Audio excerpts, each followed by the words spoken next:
बिस्मिल्लाहिर्रहमानिर्रहीम। अस्सलाम वालेकुम। आपका दोस्त सलमान हैदर। दुआ है परवरदिगार से कि उसने आपको और आपके अहले खाना को अपनी हिफ्ज़ व अमान में रखा हो। लगता है सिर्फ टिकटों की तकसीम का इंतजार था। तमाम सियासी जमातों का अब परवाज़ें और उड़ान भरने का सिलसिला जारी है। अब घोंसले आबाद होंगे और इसका आगाज़ किसी और ने नहीं किया जी। ये सेटबैक का आगाज़ किया है पीपल्स पार्टी ने, यानी आसिफ अली जरदारी साहब ने। और उन्होंने नून लीग को, जी हाँ, ज़रा कमर पे मुक्का रसीद किया। अभी मैं खंजर की बात नहीं, अभी वो थोड़ा आगे चल के होनी है। और इनके खंजरों में क्या, तो वो भी स्प्रिंग वाले होते हैं। अच्छा, तो अपने ख़ानदान को मुंतखब कराने वाले जी सीनियर एक सेनेटर हैं राना महमूदुल हसन साहब, और नून लीग की टिकट से उन्होंने सबको मुंतखब करवाया जी। मुल्तान से इनका ताल्लुक, यानी जनूबी पंजाब से ताल्लुक है। उन्होंने पीपल्स पार्टी में शमूलियत का फैसला कर लिया है। आज वो प्रेस कॉन्फ्रेंस करेंगे, राना महमूदुल हसन मुल्तान से। और अगले 24 घंटों में कहा जा रहा है कि नून लीग की मजीद 3 बड़ी विकटें पंजाब से गिरने जा रही हैं। और सिर्फ टिकटों की तकसीम का इंतजार था। जिनको टिकटें नहीं मिली वो अब पाकिस्तान पीपल्स पार्टी में शामिल होंगे और वो हार्ड टाइम देने के लिए तैयार होंगे। और ऐसा लग भी ऐसा रहा है क्योंकि अब सियासी घोंसले आबाद होने, ये पाकिस्तान की जमहूरियत की खूबसूरती आप कह लें, और मेरे हिसाब से ये गंदगी है लेकिन उसको खूबसूरती कह लें।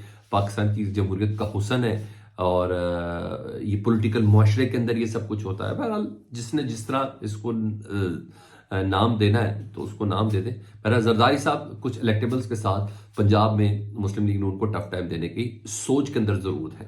हाँ, इलेक्शन कमीशन के पास कुछ जमातों का इंट्रा पार्टी इलेक्शन का जो फैसला है ना वो महफूज है, जिसमें एक एएनपी भी शामिल है। और आज से मुतलिक इतलात ये है कि इलेक्शन आज ये महफूज फैसले सुनाने जा रही है। और एएनपी का इलेक्शन जो इंट्रा पार्टी इलेक्शन है उसका फैसला भी आज इलेक्शन कमीशन सुनाएगा और 9:30 बजे। उसके बाद आपको पता सुप्रीम कोर्ट में समाअत है बल्ले के निशान के ऊपर, जहां चीफ जस्टिस साहब खुद कह चुके हैं क्या पाकिस्तान इलेक्शन कमीशन के वकील को, क्या पाकिस्तान की दीगर सियासी जमातें उनके इंट्रा पार्टी इलेक्शन में भी आप इतनी ही डेप्थ से देखते हैं, जो कि सफेद झूठ है। आज तक आप किसी के भी इंतखाबात में देख लें कि नवाज शरीफ साहब जब सदर मुंतखब होते हैं तो क्या बिला मुकाबला नहीं होते? क्या शहबाज शरीफ साहब जब पार्टी के सदर मुंतखब होते हैं तो बिला मुकाबला नहीं होते? क्या कोई कॉन्टेस्ट या उसकी मुखालफत पे कोई वोट पड़ता है? क्या मरियम साहबा जब सीनियर नायब सदर होती है तो क्या कोई मुखालफत में वोट पड़ता है? क्या जनरल सेक्रेटरी जब एहसन इकबाल साहब होते हैं तो कोई मुखालफत में वोट पड़ता है? सबके ऐसे ही होते हैं। इसी तरह पीपल्स पार्टी में किसी में जरूरत है आसिफ अली जरदारी के मुकाबले आके खड़ा हो जाए, या बिलावल भुट्टो जरदारी के आवाम में खड़ा हो जाए, या फरियाल तालपुर के मुकाबले में कोई खड़ा हो जाए, तो ये सब चीज़ें सामने। तो आज जारी बात है अपनी ज़ात को सेटिस्फाइड करना, और कहने वाले कह रहे हैं कि शायद एएनपी का कोई ऐसा फैसला मज़ेदार दे दे उनके निशान के हवाले से, क्योंकि काजी फाइज साहब ने सवाल उठाया था।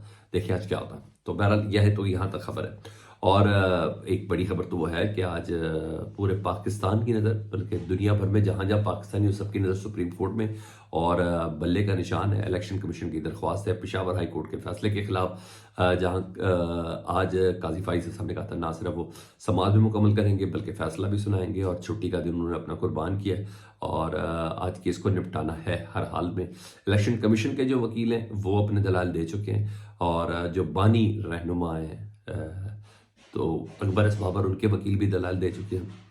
लेकिन आज की तारीख में 3 सवाल ज़रूर दिए थे। इलेक्शन कमीशन को कहा था कि आप ज़रा बाकी पार्टियों के रिकॉर्ड भी जमा करवाएं, वो ज़रा आप हमें बता दें। दूसरा, बानी रहनुमा को कहा था कि आपने बताना है कि आप किस तरह बानी रहनुमा है, उस सर्टिफिकेट को बताएं। और पाकिस्तान तहरीक इंसाफ को ये कहा था कि आपने कल तक बताना कि इनकी बुनियादी रुकनीत किस तरीके से ख़त्म की गई है। तो तमाम सवालात के साथ आज उनके जवाबात लिए सुप्रीम कोर्ट का ये इजलास होगा, और देखें इस समात में क्या होता है। तो बहरहाल पीटीआई के कल सुबह के दलाइल में तो ऐसा लग रहा था कि जैसे काजी साहब बहुत सख्ती में हैं और वो ये नहीं करेंगे, लेकिन शाम तक जब ये समाज जारी रहे तो हो सकता है, उन्होंने कहा मैं खुद भी रिलीफ देना चाहते हैं लेकिन हमें दलाइल ज़रूर चाहिए, और पीटीआई को रिलीफ मिल जाएगा। तो इतनी समझ में आ गई कि पाकिस्तान इन हो जाएगी तहरीक इंसाफ इसमें। पीटीआई ने जो कल टिकट जारी किए हैं उसमें बड़ी ज़बरदस्त किस्म की चीज़ें हैं। बहुत से लोगों को धचके भी लगे, कुछ जगहों पे मुझे भी हैरानगी हुई है। मैंने कहा वो आपके साथ शेयर कर लूँ। सबसे पहले तो जी शेख रशीद साहब को ना सिर्फ टिकट जारी भी नहीं किया गया, बल्कि उनके मद्दे मुकाबले पाकिस्तान तहरीक इंसाफ ने अपने कैंडिडेट खड़े कर दिए शेख रशीद साहब के ऊपर जी। हालांकि सबसे महफूज प्रोग्राम उन्होंने किया था, ठीक है जी, जो चिल्ला काट के आए थे, लेकिन उसके बावजूद माफ़ी नहीं है जी ऐसे लोगों की। तो शेख रशीद साहब और उनके भतीजे राशिद शफीक दोनों के मुकाबले में हल्का 57 और 56 से पाकिस्तान तहरीक इंसाफ ने अपने उम्मीदवार 57 से समाविया ताहिर और 56 से शहरियार रियाज को खड़ा किया। 57 से शेख रशीद साहब ने कागजात नामजदगी अपने वापस ले लिए। हाँ, 56 से मुकाबला करेंगे, क्योंकि 57 इनका मुकाबला हनीफ अब्बासी से होगा। इस बार वो हनीफ अब्बासी मुकाबला नहीं करेंगे जी उनके साथ, क्योंकि 57 से शेख रशीद साहब ने कागजात नामजदगी वापस ले लिया। जबकि 56 से जी हाँ, एक तो शहरियार रियाज होंगे और दूसरे होंगे दानियाल चौधरी, या नून लीग के दानियाल चौधरी से मुकाबला। यहाँ शेख रशीद की दानियाल चौधरी की निस्बत पोजीशन मुझे मजबूत नजर आती है, क्योंकि नून लीग की नफरत में शेख रशीद को वोट पड़ सकता है जी। यहाँ तो ये हो गया। जिनको कुछ दिया और हैरानगी हुई है टिकट पे, वो तो है सेफमा के, आपको साफ याद है इम्तियाज आलम साहब, तो जी हाँ, उन्हें टिकट दिया है। हालांकि वो इमरान खान साहब को गालियां तक देते रहे।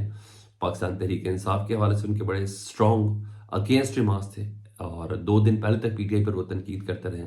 समझ नहीं आया कि इम्तियाज आलम साहब को क्यों टिकट दिया, लेकिन उन्होंने दिया है। हाँ, उधर खानेवाल में मोहम्मद यूसुफ खान को टिकट जारी किया है, और उनसे मुतल्लिक़ ये कि उन्होंने बकायदा प्रूफ भी है, उन्होंने नून लीग का टिकट मांगा था और उन्होंने पीटीआई का टिकट भी नहीं मांगा था, उनको ये टिकट जारी कर दिया। यानी जिसको नून लीग ने टिकट नहीं दिया उसको पीटीआई टिकट दे रही है ना मजे की बात।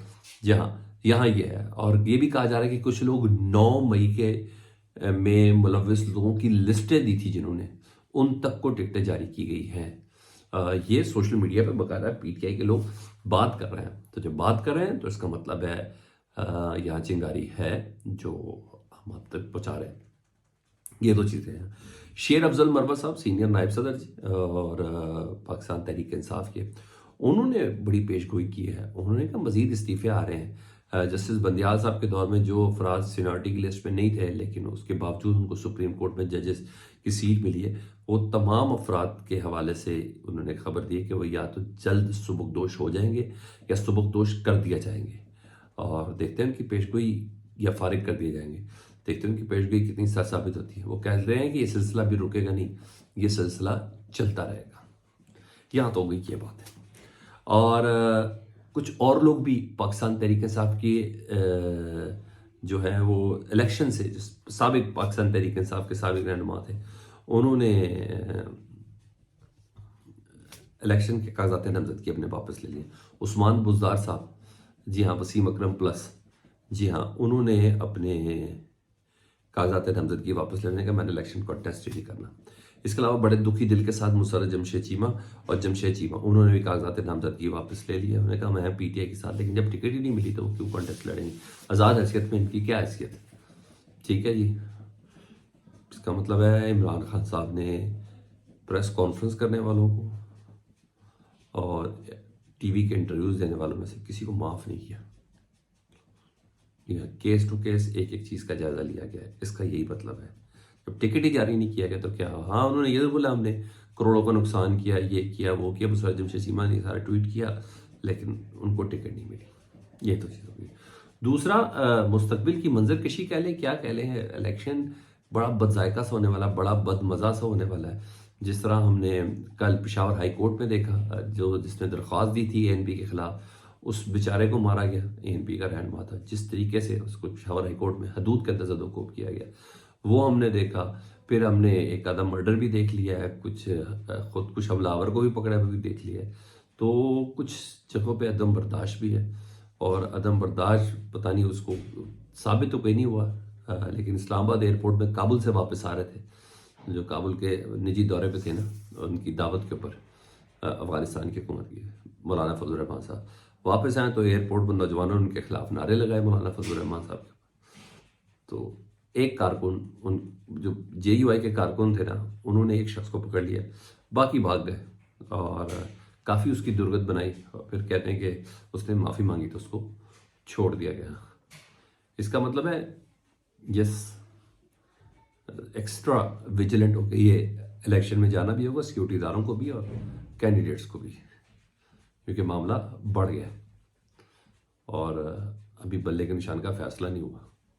उसके बाद चीज़ें एग्रेशन में आएंगी, मुझे ऐसा लगता है। आपको क्या लगता है? कमेंट सेक्शन में मुझे ज़रूर बताइएगा। अपना बहुत ज़्यादा ख्याल रखें। अल्लाहुम्मा सल्ली अला मुहम्मद व आले मुहम्मद।